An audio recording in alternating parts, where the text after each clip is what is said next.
Jai Hind everyone. I am Pinky Sivaj. Today I am here to explain chapter number 4, 9th standard CBSE. The chapter is from geography. Name of the chapter is climate. So let's start the chapter.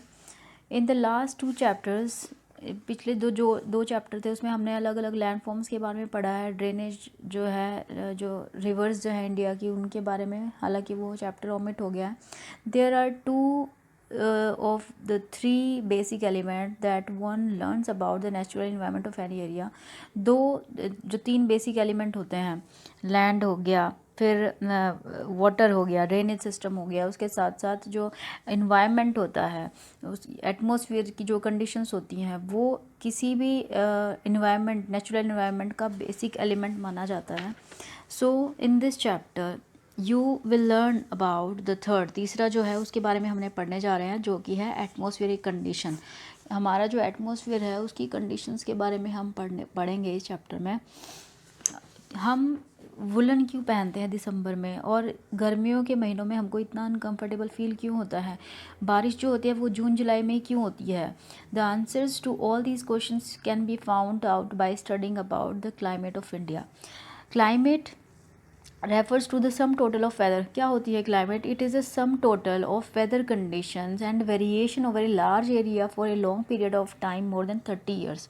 किसी भी area की जो weather conditions होती हैं या atmosphere की जो condition होती हैं, उसके अंदर जो वेरिएशंस होती हैं, उन चीज़ों का जो सम टोटल है लगभग 30 सालों से भी ज़्यादा समय का और एक बहुत ही लंबे एरिया का, उसको हम कहते हैं क्लाइमेट. जबकि वेदर जो होता है refers to the state of atmosphere over an area at any point of time. किसी भी एरिया, किसी भी जगह की एक गिवन पीरियड ऑफ टाइम में वहाँ के एटमॉस्फेयर की क्या कंडीशंस हैं, उसको हम कहते हैं वेदर. एलिमेंट जो हैं दोनों के, वेदर के क्लाइमेट के, वो सेम है, जो कि इन दोनों में क्या क्या चीज़ें काउंट होती हैं. टेम्परेचर है, एटमॉस्फेरिक प्रेशर है, विंड है, ह्यूमिडिटी है, पर्सिपिटेशन है. यू में है वो ऑब्जर्व, हमने देखा होगा वेदर कंडीशन जो होती हैं वो फ्लक्चुएट होती हैं.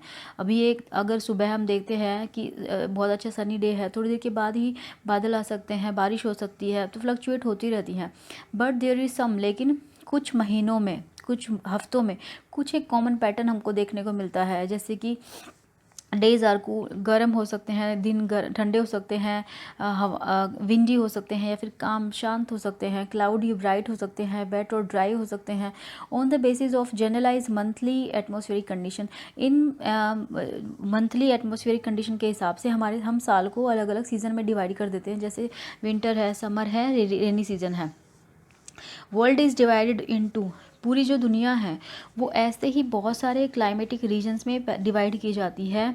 क्या आप जानते हैं कि what kind of climate do we have in our country? So we will learn about in this chapter. ये जो वर्ड है, the climate of India is described, Bharat की जो क्लाइमेट है उसको मॉनसून टाइप ऑफ क्लाइमेट कहते हैं. एशिया में इस तरीके की जो क्लाइमेट है वो पाई जाती है मेनली साउथ और साउथ ईस्ट एशिया में. And despite an overall unity है क्या ये मानसून जो है एक अरेबिक वर्ड मौसम से लिया गया है, जिसका मतलब होता है सीज़न. और मानसून का मतलब, मानसून एक्चुअल में है क्या? It is a reversal of wind, seasonal reversal, मतलब सीज़न के हिसाब से हवाएं जो होती हैं वो अपनी डायरेक्शन चेंज करती हैं, और जिसकी वजह से हम अलग अलग सीजन्स बनते हैं. दिस टाइप ऑफ क्लाइमेट, ये जो तरीके की क्लाइमेट है, ये साउथ ईस्ट एशिया में और साउथ ईस्ट एशिया में पाई जाती है. Despite an overall unity in general pattern, there are perceptible regional variation in climatic condition within the country. Let us take two element, temperature and precipitation.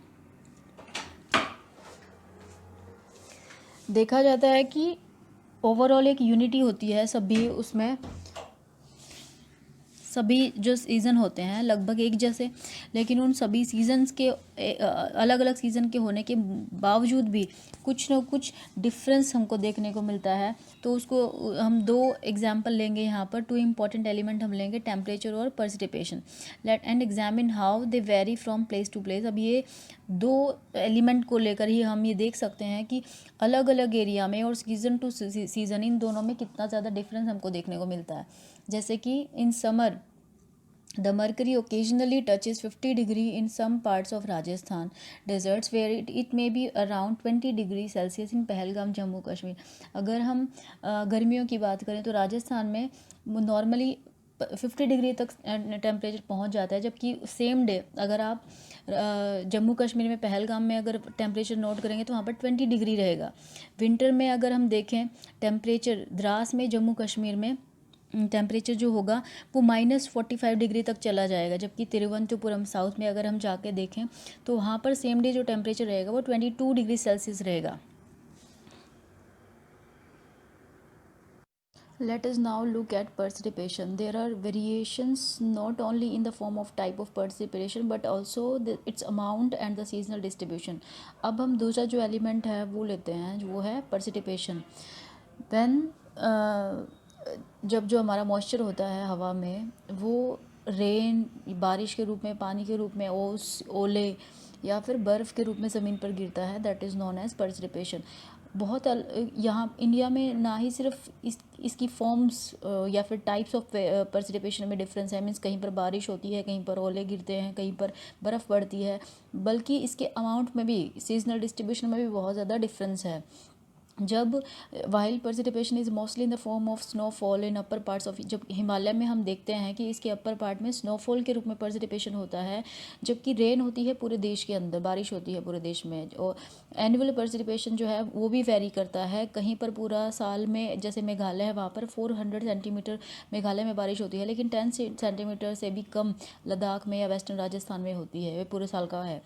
Most parts of the country receive, देश के लगभग ज़्यादातर जो सभी हिस्से हैं वो जून से सितंबर तक रेनफॉल रिसीव करते हैं, जबकि कुछ पार्ट ऐसे हैं, तमिलनाडु है या कोस्ट एरिया है, इनमें जो लार्जर पोर्शन ऑफ रेन है वो अक्टूबर नवंबर में होती है। इन जनरल में अगर देखें तो कोस्टल एरियाज जो होते हैं वहाँ पर जो टेम्परेचर का वेरिएशन है वो कम होता है, जो कंट्रास्ट है टेम्परेचर कंडीशन का वो कम होता है। Seasonal contrast are more in interior, ये जो सीजनल कंट्रास्ट है ये सबसे ज़्यादा पाए जाते हैं interior parts of the country, means जो interior parts of the country हैं वहाँ पर सीवियर ठंड भी बहुत ज़्यादा होती है और गर्मी भी बहुत ज़्यादा होती है, that is known as continental type of climate. जबकि जो वेरिएशन है वो बहुत ही कम होती हैं जो अगर हम कोस्टल एरिया में चले जाए, क्योंकि जो सी होता है उसको मॉडरेटिंग इफेक्ट होता है, वो एरिया को ना बहुत गर्म होने देता है ना बहुत ठंडा होने देता है। और ये जो सारी वेरिएशन है लोगों की ज़िंदगी के ऊपर भी असर डालती है, लोग किस तरीके का खाना खाते हैं, कपड़े किस तरीके के पहनते हैं,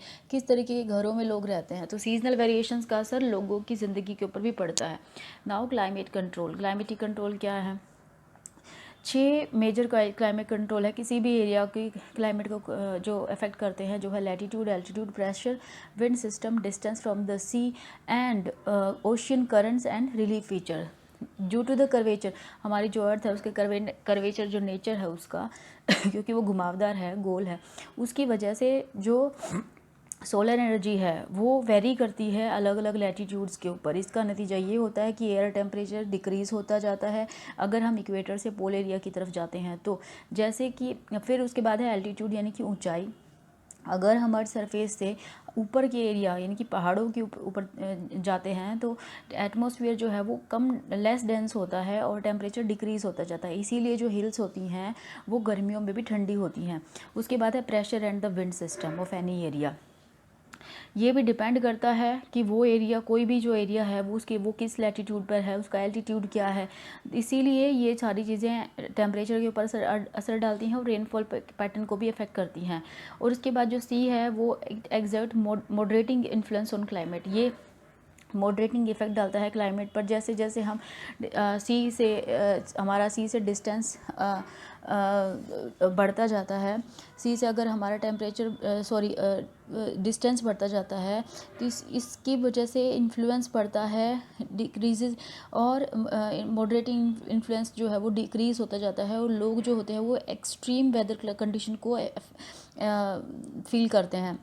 इस तरीके की जो कंडीशन होती हैं उसको कहते हैं कॉन्टिनेंटली, यानी कि गर्मियों में बहुत ज़्यादा गर्मी और सर्दियों में बहुत ज़्यादा ठंडी। जैसे जैसे हम ओशन से दूर समुद्र से दूर जाएंगे, यानी कि interior part of the continent में अगर हम रहते हैं तो हम ये एक्सट्रीम टाइप ऑफ क्लाइमेट हम फेस करते हैं।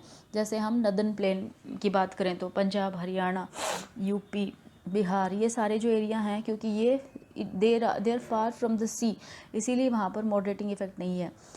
फिर है ओशियन करंट्स। ओशन करंट जो होते हैं, इनकी वजह से किसी भी एरिया की, जो कोस्टल एरिया होता है, उसकी क्लाइमेट अफेक्ट होती है। फॉर एग्जांपल, अगर किसी कोस्टल एरिया में वार्म या गर्म या ठंडे करंट्स फ्लो करते हैं, तो इससे या तो अगर कोल्ड करंट आता है तो वहाँ का टेम्परेचर गिर जाएगा, अगर वार्म करंट आता है तो वहाँ का टेम्परेचर बढ़ जाएगा, और उसकी वजह से, क्योंकि हवाओं के जो ऊपर भी असर पड़ता है। Finally relief feature. रिलीफ जो होता है वो भी बहुत मेजर रोल अदा करता है कि किसी भी जगह की क्लाइमेट कैसी होगी। जो ऊंचे माउंटेन होते हैं वो एक बैरियर के रूप में काम करते हैं गर्म या ठंडी हवाओं को रोकने के लिए। उनकी वजह से पहाड़ों की वजह से प्रेसिपिटेशन होता है, और अगर बहुत ज़्यादा ऊंचे पहाड़ हैं तो वो जो रेन बियरिंग विंड्स को रोकते हैं और बारिश करते हैं। इसीलिए जो लीवार्ड साइड है, एक तो विंडवार्ड साइड होती है माउंटेन के, अगर किन्हीं मॉइस्चर लेडन हवाओं के रास्ते में ऊंचे पहाड़ आ जाते हैं तो उन पहाड़ों की वजह से उस एरिया में, क्योंकि वो विंडवार्ड साइड में पड़ते हैं, विंडवार्ड साइड में बहुत ज़्यादा बारिश होगी, जबकि हवा जब दूसरी साइड तक जाएगी, जो लीवार्ड साइड है, वहाँ तक जाते जाते उसका पूरा मॉइस्चर खाली हो चुका होगा, तो वो बिल्कुल भी बारिश नहीं करेगी। फैक्टर्स अफेक्टिंग, अब बारी आती है सिर्फ इंडिया की क्लाइमेट को अफेक्ट करने वाले फैक्टर कौन से हैं। सबसे पहला है लैटीट्यूड, क्योंकि हमारी ट्रॉपिक ऑफ कैंसर हमारे इंडिया के बीच में से गुजरती है, रन ऑफ कच्छ से लेकर मिज़ोरम तक। इसीलिए देश का आधा हिस्सा जो है वो ट्रॉपिक ऑफ कैंसर के ऊपर पड़ता है और आधा उसके नीचे पड़ता है। इसीलिए जितने भी एरिया हैं जो ट्रॉपिक ऑफ कैंसर के नीचे वाले एरिया हैं वो ट्रॉपिकल एरिया कहलाएंगे, और जितने भी ऊंचे जो नॉर्थ वाले एरिया बच गए वहाँ पर सब ट्रॉपिक। भारत की जो क्लाइमेट है उसके पास दोनों तरीके की कैरेक्टरिस्टिक हैं, ट्रॉपिकल की भी, सब ट्रॉपिकल क्लाइमेट की भी। फिर है एल्टीट्यूड, क्योंकि भारत के पास नॉर्थ में हिमालयाज़ हैं, जो कि उनकी एवरेज जो हाइट है वो 6,000 मीटर्स है। भारत जो है उसके पास एक बहुत लंबी कोस्टल एरिया भी है जहाँ पर मैक्सिमम एलिवेशन 30 मीटर्स माना जाता है।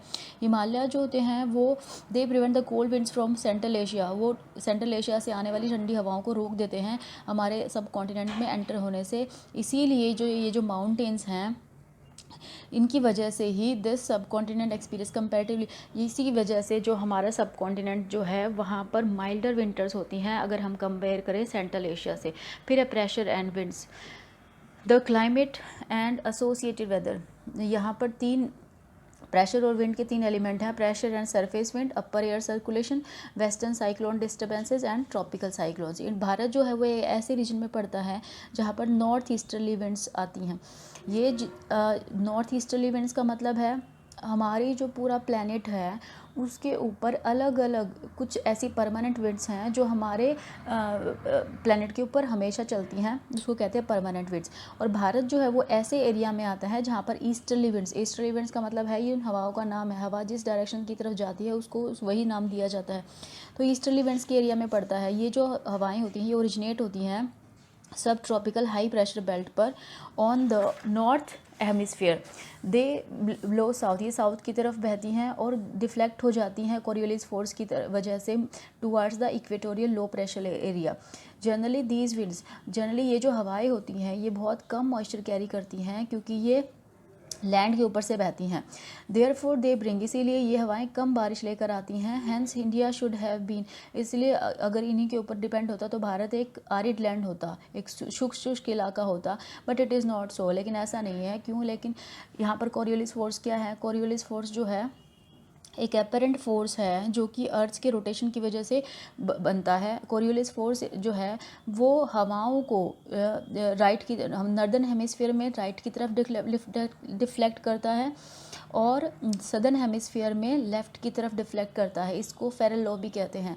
अब प्रेशर और जो विंड कंडीशन है ओवर इंडिया आर यूनिक। जो प्रेशर और विंड कंडीशन है भारत के ऊपर वो बिल्कुल अलग हैं, क्योंकि अब प्रेशर का मतलब क्या है? जो हमारा एटमॉस्फेयर है, क्योंकि वो हवा से बना हुआ है तो it exert pressure on our earth surface. अब वो डिपेंड करता है हम किस एरिया में रहते हैं कि वहाँ पर प्रेशर ज़्यादा है कि कम है। तो ये तो है प्रेशर। और wind conditions during winter there is a high pressure का मतलब क्या होता है? हाई प्रेशर का मतलब होता है जो एरिया ठंडा होता है वहाँ पर हवा ज़्यादा प्रेशर क्रिएट करती है, जबकि जो गर्म हवा होती है वो हल्की होकर ऊपर चली जाती है, तो वहाँ पर लो प्रेशर होता है। तो high pressure low pressure area समझ में आ गया। ड्यूरिंग विंटर में एक हाई प्रेशर एरिया बन जाता है हिमालय के नॉर्थ में, और ठंडी हवाएं आती हैं इस रीजन में टू द ठंडी हवाएं यहाँ से बहती हुई लो प्रेशर एरिया की तरफ जाती हैं over the ocean to the south. इन समर में उल्टा हो जाता है, लो प्रेशर एरिया बनता है इंटीरियर पार्ट्स में, एशिया में भी, as well as over the, और उसके साथ साथ हमारे north western part of India में भी गर्मियों में ज़मीन जो होती है वो गर्म हो जाती है, और उसके ऊपर से लगती हुई जो हवा होती है वो भी गर्म हो जाती है, और गर्म हवा हमेशा हल्की होती है और वो ऊपर चली जाती है। उसकी जगह लेने के लिए जो ठंडी हवा होती है वो आ जाती है, और इसी तरीके से हवाएं बहती हैं। तो this causes A complete reversal of direction of winds during summer. इसीलिए जो पूरा एक कम्प्लीट रिवर्सल क्रिएट होता है समर सीजन में। हवा जो होती है it moves from high pressure area over the southern Indian ocean in a south easterly direction, crosses the equator को क्रॉस करती है, एंड टर्न्स टुवर्ड्स राइट, और राइट की तरफ डिफ्लेक्ट होती है due to low pressure area over Indian subcontinent. These are known as, और इन्हीं हवाओं को हम साउथ वेस्ट मानसून विंड्स कहते हैं। These winds blow over the warm ocean, क्योंकि ये हवाएं वार्म ओशियंस के ऊपर से होकर आती हैं, और मॉइस्चर जो ओशियन के ऊपर से आएंगी, वार्म ओशियन के ऊपर से, तो हवाएं जो होंगी वो मॉइस्चर को इकट्ठा कर लेंगी और बड़ी मात्रा में जो है वो रेनफॉल क्रिएट करती हैं भारत में।